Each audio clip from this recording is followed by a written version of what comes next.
नमस्कार मंडळी, तुमचं स्वागत आहे आजच्या एका नवीन ब्लॉगमध्ये. आणि अपेक्षा करते तुम्ही सर्व ठीक असाल, स्वतःची काळजी घेत असाल. तर आज आहे ना गौरींचं आगमन, आणि आमच्या घरी तर गौरी येत नाहीत, पण शेजारच्या घरी ना काकींकडे गौरी येणार होत्या, आणि त्यासाठी त्यांनी मला आमंत्रण केलं होतं.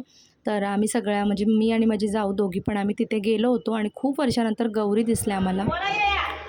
गसाई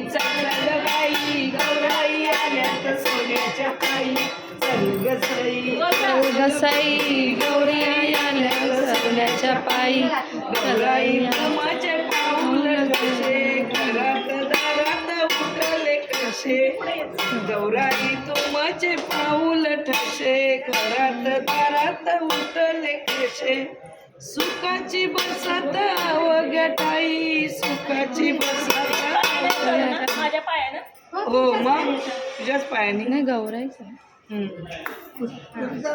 गसाई चल चल बाई गौराई आल्यात सोन्याच्या पायी, चल गसाई चल चल बाई. आपण पाय द्यायला गौराई आल्यात सोन्याच्या पायी, धान्याकून भरून जावा गौराई कोठलीला जावा, अन्नाचा तुळशीत होता अन्नाचा वसा, सुखाचा घास मुखात जाई सुखाचा घास.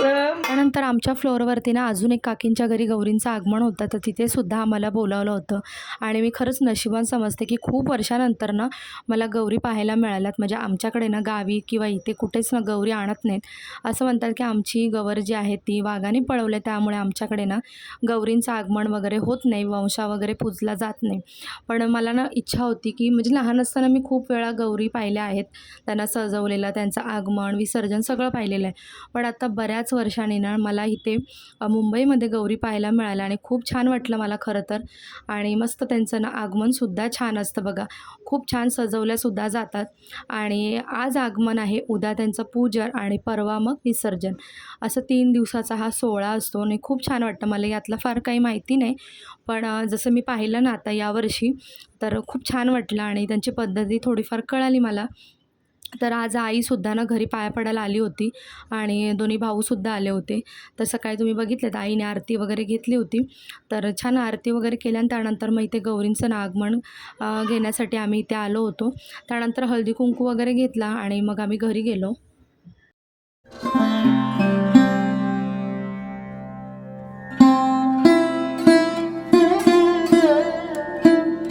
त्यानंतर आईसुद्धा मग संध्याकाळी घरी गेली, आणि मग आता संध्याकाळच्या आरतीची वेळ झाली होती. बऱ्यापैकी आम्ही सगळ्या घरातल्या गोष्टी आवरून मग आरतीची ती तयारी करायला घेतली.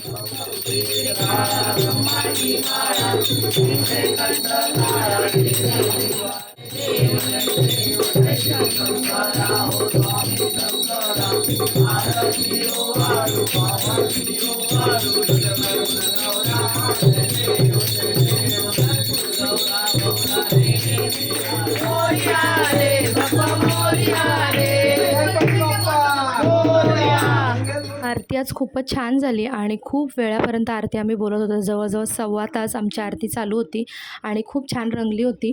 आणि आज मुलांसाठी ना स्वयंपाकामध्ये ना नूडल्स केले होते. म्हणजे त्यांचं चाललेलं की बरेच दिवस झाले चायनीज आयटम वगैरे खाल्ले नव्हते, पण आता उपवास आहेत त्यामुळे बाहेरून काही ऑर्डर नाही करायचं. त्यामुळे मग घरीच मी आटा नूडल्स जे होते ना तर ते मी बनवले होते, आणि सगळ्यांना आवडले सुद्धा.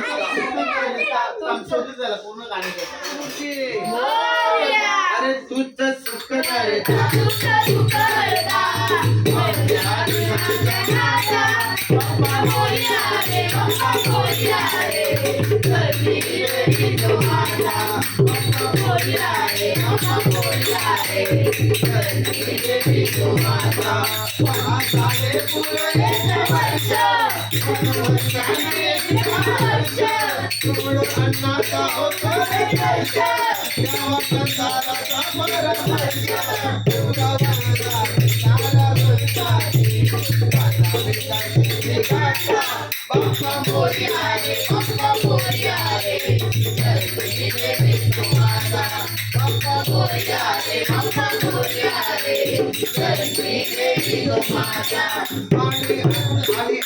भाविकाची पाठ वेळ आनंदाचा बसावा वेळ तुळा फुटाल गोकुळ तरी उशिरापर्यंत भजन बोललो आणि त्यानंतरनं जागरणही झालं बऱ्याच वेळ. त्यानंतर सकाळी आता दुसऱ्या दिवशीचा हा व्लॉग आहे. ज्या दिवशीनं मला माझ्या दिरांच्या ऑफिसमध्ये आणि यांच्यासुद्धा कामावरती मला उकडीचे मोदक बनवून द्यायचे होते. त्यामुळे ना मी सकाळीच इथे लवकर उठली. म्हणजे जसं की रात्री खूप वेळ उशिरापर्यंत आम्ही जागत होतो तरीसुद्धा मला मोदक बनवून द्यायचे होते ना, त्यामुळे मग मी इथे लवकर उठली. पाणी वगैरे भरून घेतलं, सगळं क्लिनिंग वगैरे केलं आणि मग इथे मोदकाची तयारी केली. बाकीचे अजून घरातले होते ते झोपले होते, कारण सकाळी 3:30-4ला आम्ही झोपलो. त्यानंतर सगळ्यांना लगेच उठणं काही शक्य नव्हतं, पण मला मोदक बनवायचे त्यामुळे मी लवकर उठली. आणि उकडीचे मोदक म्हटले की थोडासा वेळ लागतो म्हणा, आणि दोघांच्याही कामावरती द्यायचं होतं त्यामुळे जरा जास्तच वेळ लागणार होता.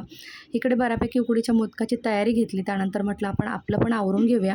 आणि बघा मी अशा प्रकारेच बनवत असते. पहिलं सारण बनवून घेते, मग तांदळाचं पीठ वगैरे जे आहे ना तर ते असं उकडून घेते आणि लाटणं जे असतं ना त्याच्यानेच मिक्स करते, चमचा वगैरे घेत नाही.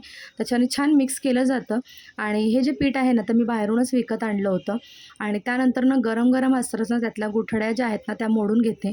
जर गुठळ्या राहिल्या ना तर पीठ अजिबात चांगलं होत नाही आणि मोदकसुद्धा वळले जात नाहीत. जर तुम्ही छान पीठ मळलं तरच त्याचे मोदकसुद्धा खूप छान होतात आणि पाऱ्यासुद्धा छान येतात आणि उकडल्यानंतर ना ते मोदक टेस्टी लागतात. जर पीठ व्यवस्थित नसेल तर मोदक अजिबात चांगले होत नाही. तुम्ही ते तेलाचा हात लावून ना छान असं पीठ मळलं आणि त्यानंतर मग ना छोटे छोटे पुऱ्या ज्या आहेत त्याच्या लाटल्या आणि मग नंतर ना त्याला छान कळ्या पाडण्याचा प्रयत्न केला. इथे थोडीशी घाई होती त्यामुळे इतक्या बारीक बारीक कळ्या नाही पाडल्या, थोड्या मोठ्याच ठेवलेल्या आहेत म्हणजे कमी कमी डिस्टन्समध्ये. आणि ते बघू शकता छान असे माझे मोदक रेडी झालेले आहेत. पहिली बॅच मी 11ची लावलेली आहे आता उकडवायला आणि नंतरची मग 11ची अजून लावेन आणि त्याच्यानंतर मग उरलेलं जे काही असतील मोदक ते. तर आता आरतीची वेळ झाली होती तर म्हटलं नैवेद्यसुद्धा दाखवून घेते असं.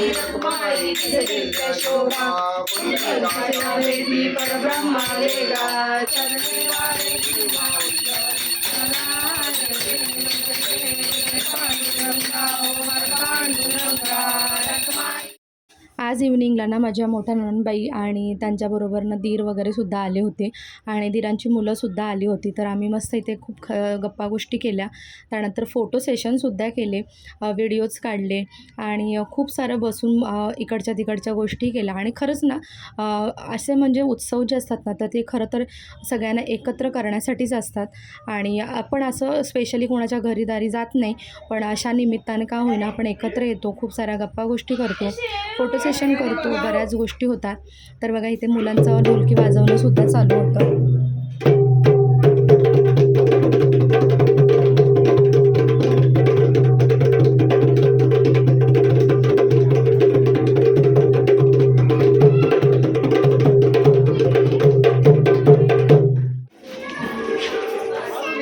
बाकीचं काय बोला काय त्याचं आधी बोला काय हे आलो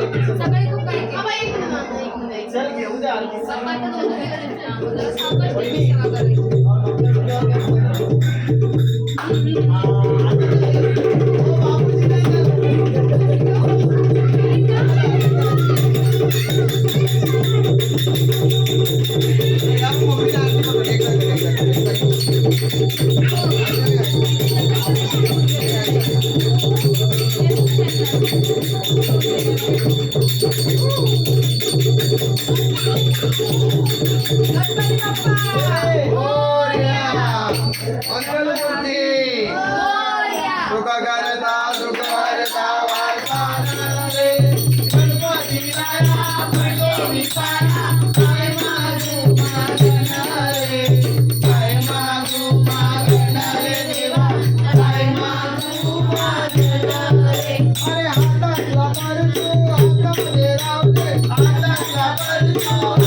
संध्याकाळची आरती झाली त्यानंतर आम्ही जेवण वगैरे सुद्धा केलं मग. आणि त्याच्यानंतर ना माझी छोटी नणंद जी आहे तर मावस नणंद, तर तिने ना यावर्षी वंसा घेतला होता. सो ती माझ्यासाठी वंसा घेऊन आली होती, म्हणजे मला आणि माझ्या मिस्टरांना दोघांनाही हा वंसा देणार होती. तर तिला हळदी कुंकू वगैरे लावून घेतलं, त्यानंतर हा वंसासुद्धा घेतला. तर आमच्याकडे पहिल्यांदाच म्हणजे असं मी काहीतरी केलं होतं आणि खूप छान वाटत होतं मलासुद्धा. आणि तिचा पहिला वंसा होता त्याच्यामुळे मग तिचीसुद्धा ओटी वगैरे भरून घेतली आणि त्यानंतर ना हा वंसा जो आहे तो मी थोडासा नाचवलासुद्धा. म्हणजे मला छान वाटत होतं. माहिती नाही अशी पद्धत आहे की नाही, पण मला जे सुचलं किंवा मला जे आवडलं तर ते मी केलं. तुम्ही नक्की सांगा मला अशी काही पद्धत आहे का म्हणून. आणि देवाजवळ हा वंसा ठेवला. मग यातले जे काही पदार्थ असतील ना, तर ते ज्याला वंसा दिला असेल त्यांनी खायचे असतात, असं त्यांची पद्धत आहे. त्यानंतर मग इथे थोडाफार डान्स वगैरे आम्ही केला, जागरण केलं थोडंसं. मंगळागौरसुद्धा केली. पण ना ती खरं सांगते व्हिडिओ शूट झाला नाही त्याचा, काय माहिती नाही. मी खूप शोधला, पण त्याचे व्हिडिओज काही मला मिळाले नाहीत. आणि हे गाणं कोणतं आहे, कोणत्या गाण्यावर आम्ही डान्स करतोय, मला नक्की सांगा कॉमेंट सेक्शनमध्ये. चला आजचा जो व्लॉग आहे तो इथेच एंड करते. आय होप तुम्हाला आवडला असेल.